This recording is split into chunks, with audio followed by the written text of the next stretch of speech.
جو اللہ والوں کی، جو دینداروں کی ترجیحات ہونی چاہیے وہ آج ہماری ترجیحات نہیں ہیں۔ دنیا پرستی، مادہ پرستی، دنیا کی ہوس، مال و دولت کی جو طلب ہے وہ اس قدر بڑھ چکی ہے کہ ہم اپنی آخرت سے غافل ہو چکے ہیں۔ ہمارا اور ہمارے بچوں کا مستقبل کیا ہے، اس حوالے سے ہمارا نظریہ اسلامی نہیں بلکہ سیکولر ہو گیا ہے۔ وہ دین دارانہ نہیں بلکہ وہ دنیا دارانہ ہو گیا ہے۔ آج ہم سوچتے ہیں کہ ہمارے بچوں کا مستقبل کیسے بنے گا جب ان کے پاس اسکول، کالج، یونیورسٹیز کی ڈگریاں ہوں گی، دنیا کا جو ہنر اور فن ہے انہوں نے بہت زیادہ سیکھا ہوگا، تو تب وہ کامیاب ہوں گے، ان کا مستقبل محفوظ ہو جائے گا۔ جبکہ حقیقت یہ ہے کہ ہمارا اور ہمارے بچوں کا مستقبل تب محفوظ ہوگا جب ہماری آخرت سدھر جائے گی، جب ہم اللہ کے ہاں پسندیدہ لوگوں میں شامل ہو جائیں گے، جب ہم محمد الرسول اللہ صلی اللہ علیہ وسلم کی سنت اور سیرت پر عمل کرنا شروع کریں گے، تو تب ہماری آخرت سنورے گی اور تب ہی ہمارا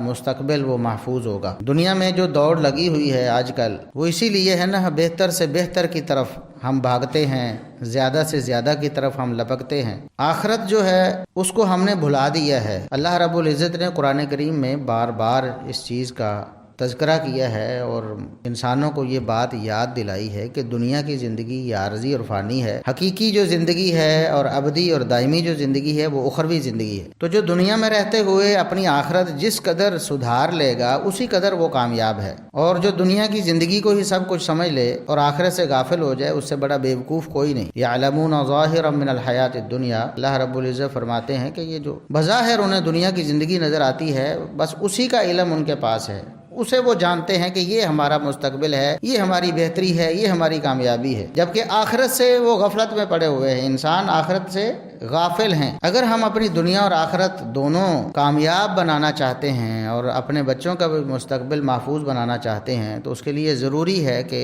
انہیں وہ علم، وہ چیز انہیں دی جائے جو انہیں دنیا آخرت میں کامیاب بنائے گی۔ وہ علم وحی ہے۔ اللہ رب العزت نے آسمانوں سے جو علم نازل فرمایا ہے اپنے انبیاء پر، اسے وحی کا علم کہتے ہیں، اور محمد الرسول اللہ صلی اللہ علیہ وسلم پر اس علم کا اختتام ہوا، اس کی تکمیل ہوئی، اور کتاب و سنت کی صورت میں آج وہ علم ہمارے پاس محفوظ ہے، اور یہ قطعی اور یقینی علم ہے۔ دنیا کے جو علوم و فنون ہیں ان میں جو نظریات ہیں وہ بدلتے رہتے ہیں، تصورات بدلتے رہتے ہیں۔ آج جو چیزیں انسان کے سامنے ہیں اور جن کو وہ سائنسی بنیادوں پر درست تسلیم کرتا ہے، آج سے صدیاں پہلے انہیں مذاق سمجھا جاتا تھا کہ یہ لوگ کیسی باتیں کرتے ہیں، کیا ایسا بھی ہو سکتا ہے کوئی؟ لیکن آدم علیہ السلام سے لے کر محمد الرسول اللہ صلی اللہ علیہ وسلم تک جتنا بھی علم وحی نازل ہوا ہے اس میں قطعاً کبھی کوئی تبدیلی واقع نہیں ہوئی کہ اللہ رب العزت نے کچھ بتایا ہو اور بعد میں کچھ اور ہو جائے، ایسا کبھی ہوا ہی نہیں اور ہو سکتا ہی نہیں۔ اسی لیے جو علم وحی ہے اللہ رب العزت نے اس کو لا ریب کہا ہے،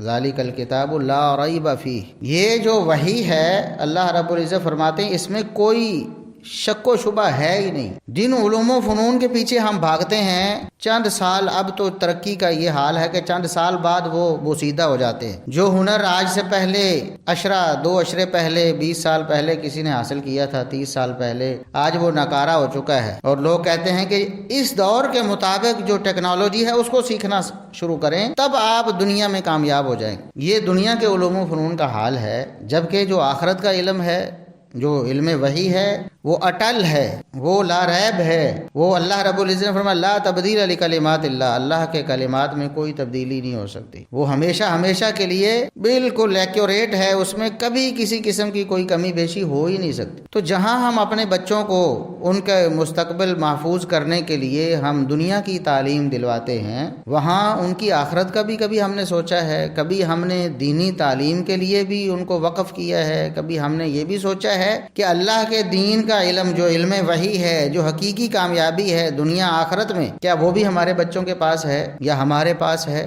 اس حوالے سے فکر مندی کی ضرورت ہے۔ اللہ رب العزت سے دعا ہے کہ اللہ رب العزت ہمیں سمجھنے اور عمل کرنے کی توفیق عطا فرمائے۔ وآخر دعوانا ان الحمد للہ رب العالمین۔